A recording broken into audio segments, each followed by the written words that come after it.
कि जब जयंत चौधरी साहब को मैंने देखा एक दलित समाज की बेटी को न्याय दिलाने के लिए पिटते हुए, तो मैंने तय किया कि मैं अब राष्ट्रीय लोकदल ज्वाइन करूंगा। जो चौधरी जयंत सिंह के नेतृत्व में देश के कोने कोने में जाऊंगा। राष्ट्रीय लोकदल की पूरे देश के अंदर हम लोग प्रदेश कमेटियां, जिला स्तरीय कमेटियां बनाएंगे और सबसे बड़ी चुनौती हमारे सामने उत्तर प्रदेश में अब सरकार बनाने की है।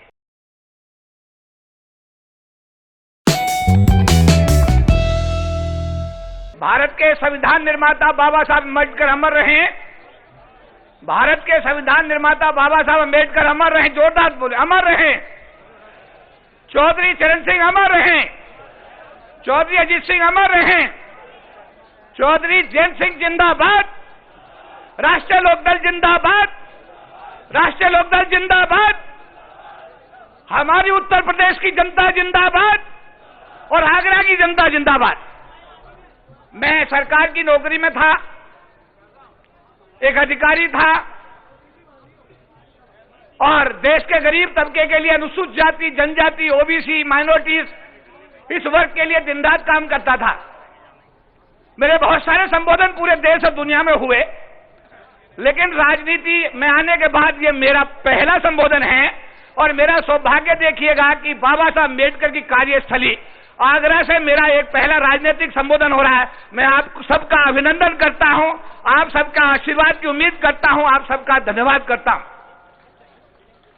मैं हाथरस की घटना की वीडियो देख रहा था। मैंने देखा कि माननीय जयंत चौधरी जी की पुलिस वाले पिटाई कर रहे हैं। घटना थी हाथरस में एक दलित समाज की बेटी के साथ रेप और उसके बाद उसकी हत्या करके रातों रात उसको पुलिस अधिकारियों की देखरेख में जला दिया गया। तो मुझे बड़ा प्रभावित हुआ। मैंने कहा मैं चौधरी जयंत सिंह जी से जरूर मिलूंगा और मुझे मिलने का सौभाग्य मिला। करीब 3 महीने पहले मिला तो मैंने देखा कि कितने सौम्य व्यक्तित्व के स्वामी हैं, कितने। मैंने कहा बाबा साहब अम्बेडकर के बारे में जब बात हुई तो उन्होंने कहा बाबा साहब अम्बेडकर ने भारत का संविधान दिया, हम सब लोगों को इस देश के अंदर ऐसी व्यवस्थाएं दी। और जब उनका मैंने विचार सुना, समानता का, समता का, भाईचारे का, सबको साथ लेके चलने का, सबको सम्मान देने का, तो मैंने निर्णय किया कि सरकार की नौकरी बहुत हो गई। अब मैं नौकरी से इस्तीफा दे करके माननीय चौधरी जयंत सिंह जी के नेतृत्व में राष्ट्रीय लोकदल के साथ मिलकर पूरे देश में राष्ट्रीय लोकदल का झंडा फहराने का काम करूंगा। मैंने आकर के इस्तीफा दिया नौकरी से। सरकार के नियम होते हैं, 3 महीने का समय उसमें होता है वीआरएस का।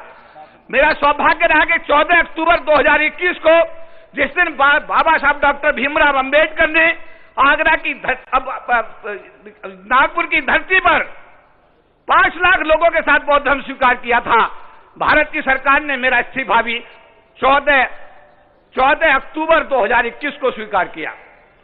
मैंने जानकारी दी राष्ट्रीय अध्यक्ष महोदय को, चौधरी जयंत सिंह जी को, कि सर मेरा इस्तीफा स्वीकार हो गया है, मैं लोकदल की सदस्यता ग्रहण करना चाहता हूं। हालांकि 20 तारीख की प्रपोज उनकी रैली थी, लेकिन बारिश के कारण वो रैली पोस्टपोन्ड हुई। चौधरी साहब ने मुझे कहा आप आइए, सदस्यता ग्रहण करिए। और आज मेरा पहला संबोधन, मुझे सौभाग्य देखिएगा कि हमारे राष्ट्रीय अध्यक्ष महोदय चौधरी जयंत सिंह जी ने मुझे आज अवसर दिया आगरा की भूमि में, जहां डॉक्टर अम्बेडकर का कर्मस्थली रही, जहां डॉक्टर अम्बेडकर का बड़ा प्रेम इसलिए रहा।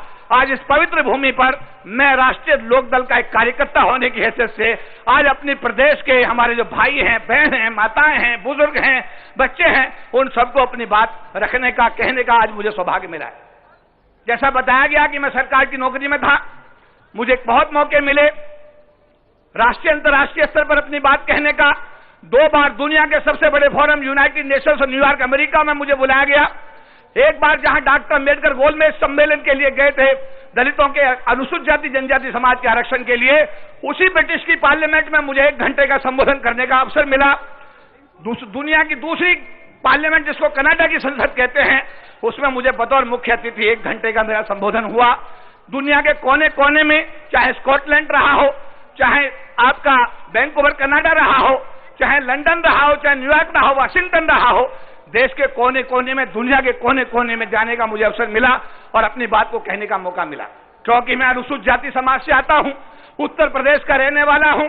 मेरा गांव बुलंदशहर है, वेरा फिरोजपुर वेरा चाना का मैं रहने वाला हूं।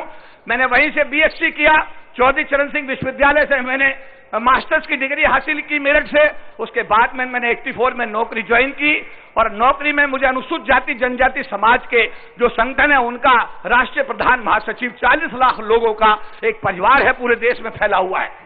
हर विभाग का, स्टेट बैंक भी, रेलवे भी, जीआईसी भी, एलआईसी भी, पूरे देश के जितने भी सरकारी महकमे हैं उनके जो अनुसूचित जाति जनजाति समाज के, बुद्धिस्ट समाज के कर्मचारी अधिकारी हैं, उनका जो महासंघ है 40 लाख लोगों का, उसका राष्ट्रीय प्रधान महासचिव मुझे 1997 बनाया गया। और मेरा सौभाग्य है कि आज तक मैं उस जिम्मेदारी का आप सबके प्यार से, दुलार से निर्वहन कर रहा हूं। आज क्योंकि मैंने सरकारी नौकरी छोड़ दी और अब मैं फुल सक्रिय राजनीति में हूं, और सक्रिय राजनीति में होने के नाते मैं अपनी बात इस तरह कहूंगा कि जब जयंत चौधरी साहब को मैंने देखा एक दलित समाज की बेटी को न्याय दिलाने के लिए पिटते हुए, तो मैंने तय किया कि मैं अब राष्ट्रीय लोकदल ज्वाइन करूंगा। जो चौधरी जयंत सिंह के नेतृत्व में देश के कोने कोने में जाऊंगा। राष्ट्रीय लोकदल की पूरे देश के अंदर हम लोग प्रदेश कमेटियां, जिला स्तरीय कमेटियां बनाएंगे और सबसे बड़ी चुनौती हमारे सामने उत्तर प्रदेश में अब सरकार बनाने की है।